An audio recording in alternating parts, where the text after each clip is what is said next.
to read to you now are the 6 lessons that go along with your Good Friday devotional bulletin.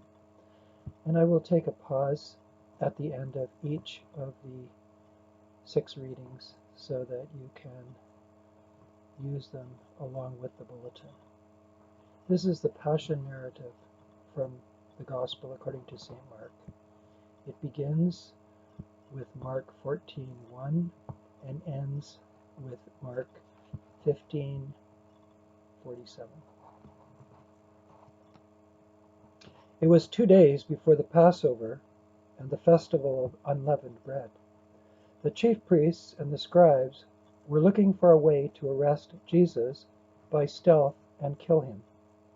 For they said, "Not during the festival, for there may be a riot among the people." While he was at Bethany, in the house of Simon the leper, as he sat at table, a woman came with an alabaster jar of very costly ointment of nard, and she broke open the jar and poured the ointment on his head. But some were there who said to one another in anger, "Why was this ointment wasted in this way? For this ointment could have been sold for more than 300 denarii, and the money given to the poor." And they scolded her. But Jesus said, "Let her alone. Why do you trouble her? She has performed a good service for me. For you always have the poor with you, and you can show kindness to them whenever you wish, but you will not always have me. She has done what she could. She has anointed my body beforehand for its burial. Truly I tell you, wherever the good news is proclaimed in the whole world, what she has done will be told in remembrance of her." Then Judas Iscariot, who was one of the 12, went to the chief priests in order to betray him to them.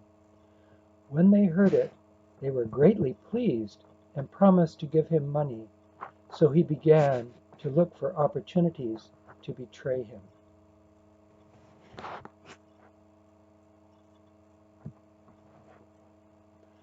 On the first day of unleavened bread, when the Passover lamb was sacrificed, his disciples said to him, "Where do you want us to go and make the preparation for you to eat the Passover?" So he sent 2 of his disciples, saying to them, "Go into the city, and a man carrying a jar of water will meet you. Follow him, and wherever he enters, say to the owner of the house, 'The teacher asks, where is my guest room, where I may eat the Passover with my disciples?' He will show you a large room upstairs, furnished and ready. Make preparations for us there."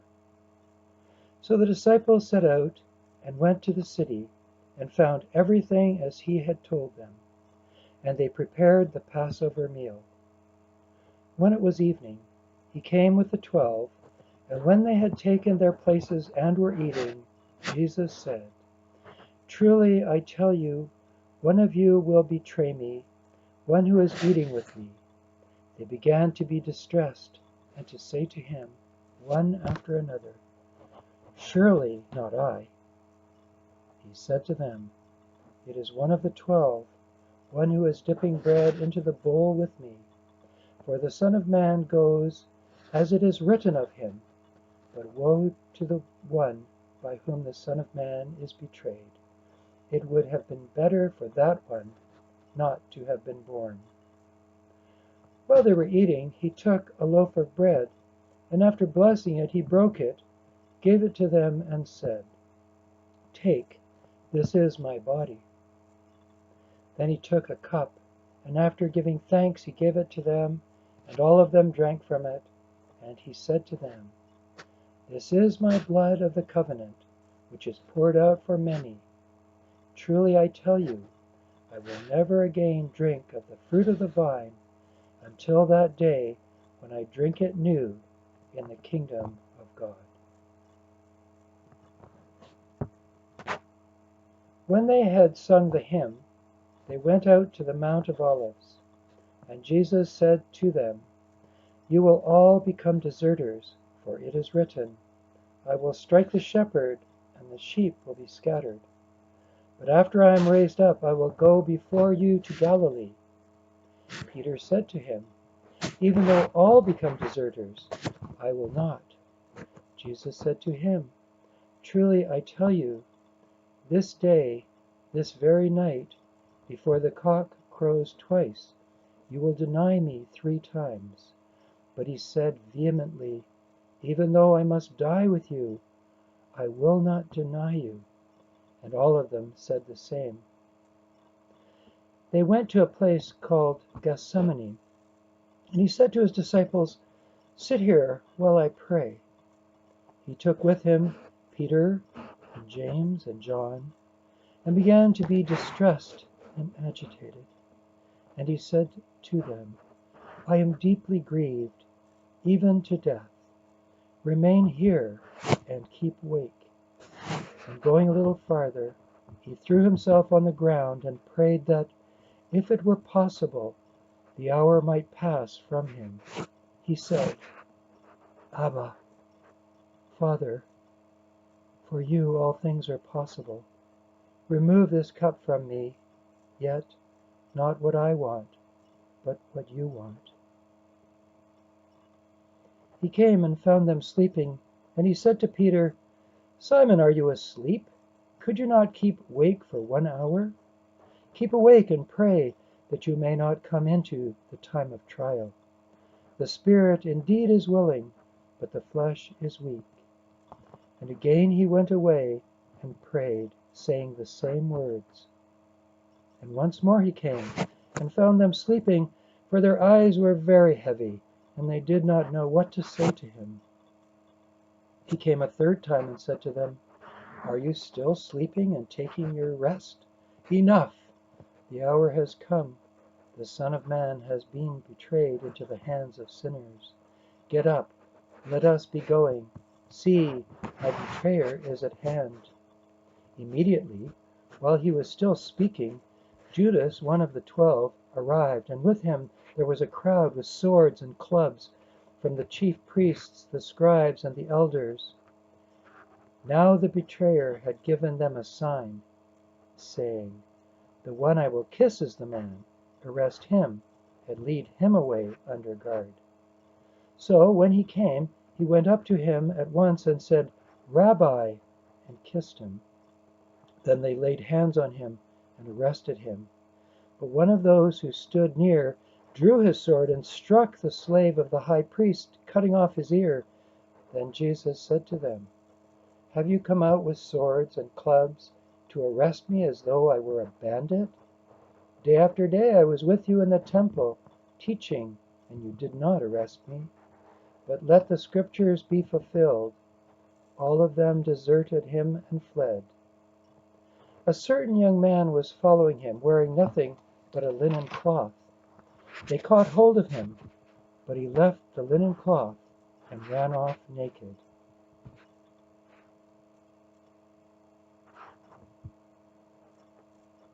They took Jesus to the high priest, and all the chief priests, the elders, and the scribes were assembled. Peter had followed him at a distance, right into the courtyard of the high priest, and he was sitting with the guards, warming himself at the fire. Now the chief priests and the whole council were looking for testimony against Jesus to put him to death, but they found none. For many gave false testimony against him, and their testimonies did not agree. Some stood up and gave false testimony against him, saying, "We heard him say, 'I will destroy the temple that is made with hands, and in 3 days I will build another, not made with hands.'" But even on this point their testimony did not agree. Then the high priest stood up before them and asked Jesus, "Have you no answer? What is it that they testify against you?" But he was silent and did not answer. Again the high priest asked him, "Are you the Messiah, the Son of the Blessed One?" Jesus said, "I am, and you will see the Son of Man seated at the right hand of the power, and coming in the clouds of heaven. Then the high priest tore his clothes and said, "Why do we still need witnesses? You have heard his blasphemy. What is your decision?" All of them condemned him as deserving death. Some began to spit on him, to blindfold him, and to strike him, saying to him, "Prophesy." The guards also took him over and beat him. While Peter was below in the courtyard, one of the servant girls of the high priest came by. When she saw Peter warming himself, she stared at him and said, "You also were with Jesus, the man from Nazareth." But he denied it, saying, "I do not know or understand what you are talking about." And he went out into the forecourt. Then the cock crowed, and the servant girl, on seeing him, began to say to the bystanders, "This man is one of them." But again he denied it. Then, after a little while, the bystanders again said to Peter, "Certainly you are one of them, for you are a Galilean." But he began to curse, and he swore on oath, "I do not know this man you are talking about." At that moment the cock crowed for the second time. Then Peter remembered that Jesus had said to him, "Before the cock crows twice, you will deny me 3 times." And he broke down and wept.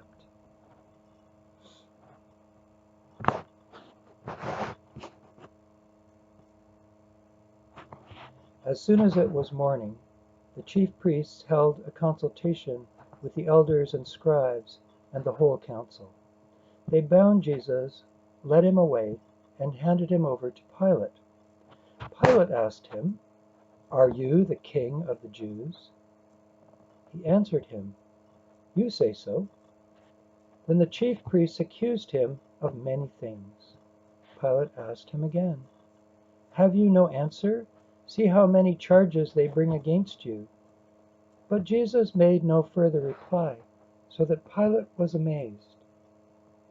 Now at the festival he used to release a prisoner for them, anyone for whom they asked. Now a man named Barabbas was in prison with the rebels who had committed murder during the insurrection. So the crowd came and began to ask Pilate to do for them according to his custom. Then he answered them, "Do you want me to release for you the king of the Jews?" For he realized that it was out of jealousy that the chief priests had handed him over. But the chief priests stirred up the crowd to have him release Barabbas for them instead. Pilate spoke to them again. "Then what do you wish me to do with the man you call the king of the Jews?" They shouted back, "Crucify him." Pilate asked them, "Why, what evil has he done?" But they shouted all the more, "Crucify him." So Pilate, wishing to satisfy the crowd, released Barabbas for them, and after flogging Jesus, he handed him over to be crucified. Then the soldiers led him into the courtyard of the palace, that is, the governor's headquarters, and they called together the whole cohort, and they clothed him in a purple cloak, and after twisting some thorns into a crown, they put it on him, and they began saluting him, "Hail, King of the Jews!" They struck his head with a reed, spat upon him, and knelt down in homage to him. After mocking him, they stripped him of the purple cloak and put his own clothes on him. Then they led him out to crucify him.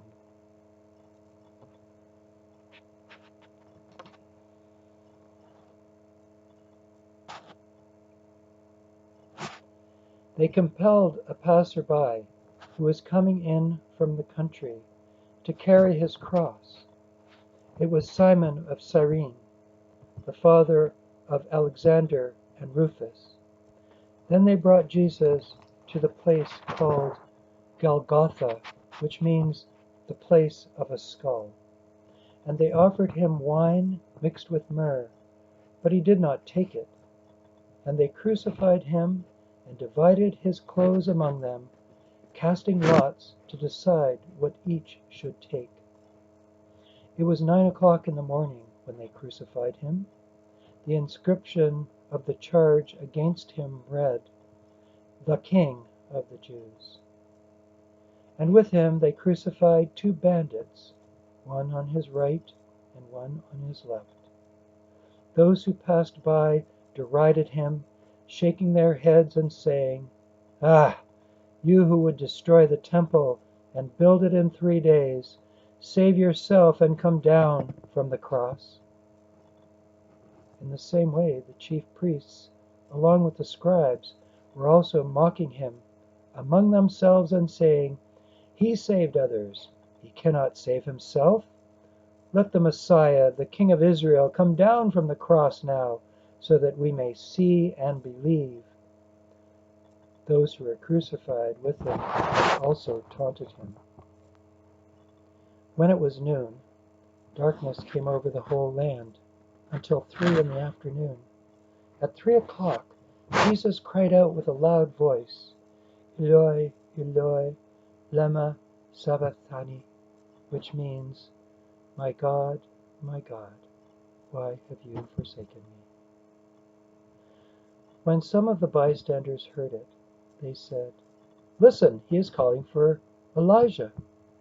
And someone ran and filled a sponge with sour wine, put it on a stick, and gave it to him to drink, saying, "Wait, let us see whether Elijah will come to take him down." Then Jesus gave a loud cry and breathed his last. And the curtain of the temple was torn in two from top to bottom. Now, when the centurion who stood facing him saw that in this way he breathed his last, he said, "Truly this man was God's Son." There were also women looking on from a distance. Among them were Mary the Magdalene, and Mary the mother of James the younger, and of Jose and Simone. These used to follow him and provided for him when he was in Galilee. And there were many other women who had come up with him to Jerusalem. When the evening had come, and since it was the day of preparation, that is, the day before the Sabbath, Joseph of Arimathea, a respected member of the council, who was also himself waiting expectantly for the kingdom of God, went boldly to Pilate and asked for the body of Jesus. Then Pilate wondered if he were already dead, and summoning the centurion, he asked him whether he had been dead for some time. When he learned from the centurion that he was dead, he granted the body to Joseph. Then Joseph bought a linen cloth, and taking down the body, wrapped it in the linen cloth, and laid it in a tomb that had been hewn out of the rock. He then rolled a stone against the door of the tomb. Mary Magdalene and Mary the mother of Joseph saw where the body was laid.